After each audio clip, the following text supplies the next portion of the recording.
Hello mga kasisi, itago niyo na lang ako sa pangalang Trina. 6 na taon na kaming kasal ng asawa ko. 3 taon kaming magkasintahan bago kami ikinasal. Tahimik lang buhay namin dito sa Cagayan. Government employee ang mister ko. Hindi mayaman. Pero masipag, maalaga at halos walang bisyo. Pero lahat ng yun unti-unting gumuho. Dahil sa isang gabing hindi niya makakalimutan at hindi ko na rin malilimutan. Disyembre 2024, bakasyon ng barkada niyang Seaman. Matagal silang di nagkita kaya nagkayayaan mag-inuman, road trip at kunwari relax lang. Sabi ng mister ko, napadpad daw sila sa Apari. Mahangin, umaambon, at malamig ang panahon, kaya sa pier na lang daw sila tumambay. Dun lang sa loob ng sasakyan. Tahimik daw ang gabi. Tanaw ang dagat, maliwalas. Hindi ko na inusisa pa ang sumunod na nangyari. Umaga na raw sila nakauwi. Akala ko simpleng gabi lang yun.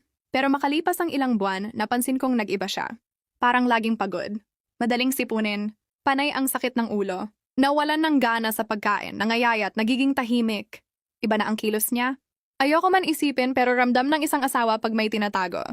Hanggang sa isang araw, hindi na niya kinaya. Umamin siya.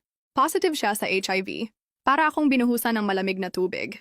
Kinilabutan ako. Hindi raw niya alam kung saan niya nakuha. Wala raw siyang ginawang masama. Pero paano nga ba? Bakit? Saan? Pinatesting niya rin ako at ang anak namin na dumadede pa sa akin. Salamat sa Diyos, non-reactive kami pareho. Pero kahit pa hindi ako naapektuhan ng virus, ibang klaseng sakit ang iniwan nito. Sa puso, sa isipan, sa tiwala. Hanggang ngayon, kasama ko pa rin siya. Pinipilit kong unawain kahit pakiramdam ko'y ako yung biktima. Nagsisisi siya, nakikita ko yon. Pero hindi rin ganun kadali magpatawad. Lalo na kung ang kapalit ay kapayapaan ng loob na hindi ko na maibalik. Hindi ko alam kung saan patungo tong relasyong to. Pero kung may isang bagay akong natutunan, yun ay sa isang gabi lang. Isang desisyong punong-puno ng tukso, mawawala. Lahat ng pinagsamahan yung dalawa,